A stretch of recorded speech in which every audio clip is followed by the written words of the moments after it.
Muy bien, bienvenidos a todos. Vamos con nuestro segundo vídeo en español. En este caso vamos a hacer un pequeño micro update en patología musculoesquelética. El otro día hablábamos de generalidades de la patología tendinosa. En este caso vamos a hablar un poquito de las generalidades en patología muscular. En este caso nos centraremos más en las bases de todo lo que es la patología muscular. Bien, vamos allá. Conocemos que en el proceso de reparación después de una lesión muscular existen toda una serie de fases en las que, si nos fijamos, nos movemos en semanas, y estas fases se tratan de una primera fase de degeneración, una segunda fase de inflamación, una tercera fase de regeneración y una fase final de fibrosis.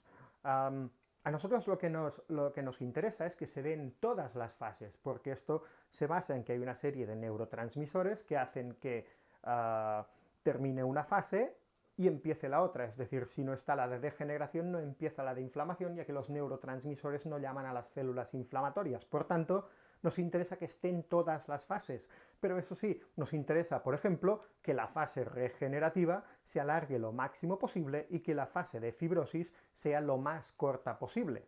Así, de esta manera, podemos tener un tejido mucho más funcional de lo que sería en caso de que fuera una cicatriz fibrosa. En este esquema histológico del doctor Marotta, observamos las diferentes fases en tejido histológico. Lo que podemos ver es desde el día 1, corte 0, vamos viendo los diferentes cambios hasta la fase 8 que tenemos aquí, en este caso, que es a los 28, o el corte 8 que tenemos a los 21, 28 días aproximadamente, en que el tejido es realmente muy parecido al que teníamos inicialmente. ¿Esto qué significa? Esto evidentemente no me interesa que sepamos todos qué células tenemos aquí, cuáles son y qué existen, pero sí tenemos que tener muy claro un concepto, y es que en menos de 3 semanas una lesión muscular no puede estar completamente reparada. Y esto es así. Ya sabemos que en medicina y en patología musculoesquelética, en deporte de alto nivel, muchos jugadores nuestros están jugando en menos de 3 semanas, pero estamos asumiendo un balance de riesgo-beneficio, asumido y controlado. Lo que tenemos que tener muy claro es que en menos de 3 semanas una lesión muscular no puede estar completamente reparada a nivel histológico. Y en base a esto, a lo que nos tenemos que centrar es que si este es el tejido normal, aquí tenemos un tejido regenerado muy parecido, fijaros, prácticamente son imágenes que se podrían seguir, y esto, en cambio, que no tiene absolutamente nada que ver con el tejido normal, es un tejido fibrótico. Es decir, siempre que podamos gestionar el proceso de return to play, tenemos que intentar que se vaya hacia un proceso de regeneración y no hacia un proceso de fibrosis. ¿Y dónde está la clave de todo eso? La clave de todo eso está aquí. ¿Qué es lo que hace, qué es lo que predispone una lesión muscular a evolucionar hacia la fibrosis? En principio, evidentemente la extensión, pero sobre todo la destrucción de la estructura endomisial de este músculo, de su arquitectura, y especialmente el tejido conectivo. Estas imágenes que vemos aquí, que parece que sean la estructura de un músculo, aquí no hay ni una fibra muscular. Esto es únicamente el esqueleto conectivo del músculo. Las fibras musculares van metidas dentro de estos agujeritos que observamos aquí. Es decir, lo que nos da la forma, la estructura real de todo el tejido muscular es el tejido conectivo.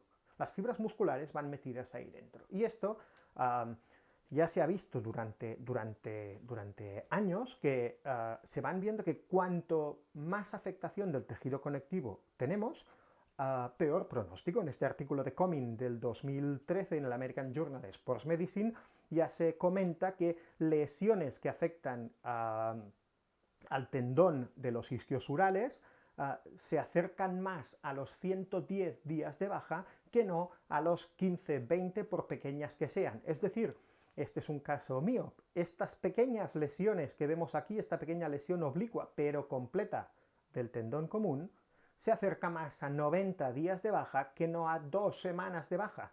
Esto es muy importante tenerlo en cuenta porque aparentemente puede parecer una lesión muy pequeña, pero al afectar tendón es una lesión bastante importante.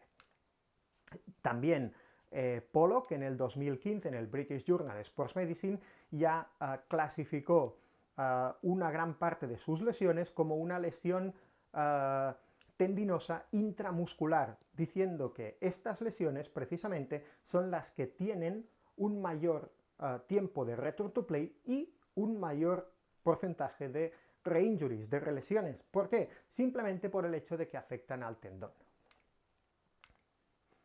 Finalmente, también Prakash y colaboradores hablaban de las lesiones del sóleo, simplemente clasificando entre las que afectaban, como vemos aquí, tejido conectivo en el interior del sóleo, en este caso el tabique lateral, respecto a las que había una pequeña lesión miotendinosa, pero no existía rotura del tabique conectivo o del tendón central en este caso, y hablaba de que si no existía esta afectación nos íbamos a un tiempo de baja de unos 14 días respecto a unos 70 días si existía afectación, por pequeña que fuera, de este tejido conectivo.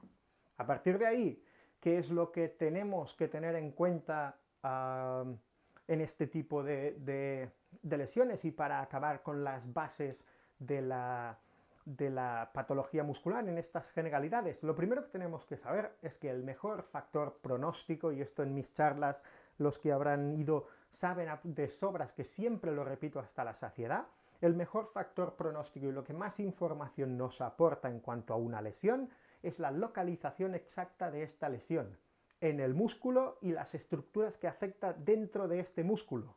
Por tanto, hay una grandísima importancia de la arquitectura conectiva, especialmente en cuanto al pronóstico de la lesión. Los radiólogos, es muy importante y cada vez se ponen más las pilas en esto, deben conocer las implicaciones clínicas de cada lesión. No basta con ver solo las imágenes, deben conocer qué implica que haya esa imagen para poder hacer unos reports adecuados a las necesidades.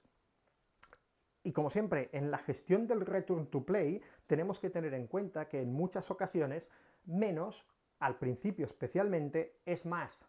Nos ahorraremos muchos riesgos de relesión, sobre todo al final. Es decir, podemos estar un poco más conservadores al principio para correr un poco más al final y readaptar al jugador más rápido y sobre todo de una manera mucho más segura. ¿Y cuál es el problema principal? El problema principal no es tanto la lesión primaria. La lesión muscular primaria en un deportista es una cosa que es difícilmente controlable porque es multifactorial.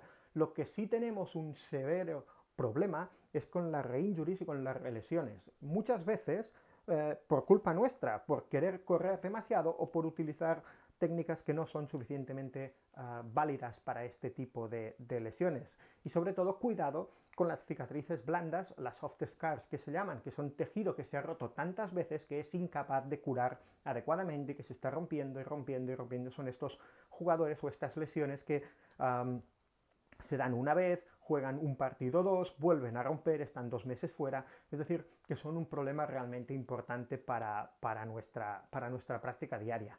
Sin más, esto es las bases de la patología muscular. Hemos hecho un poco de histología y hemos visto que lo más importante es el tejido conectivo.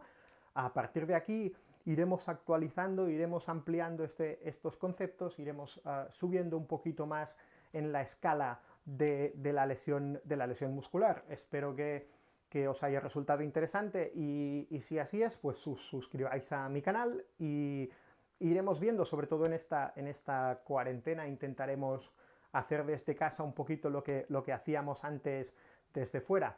Sin más, gracias a todos por vuestra atención y os veo en mi canal.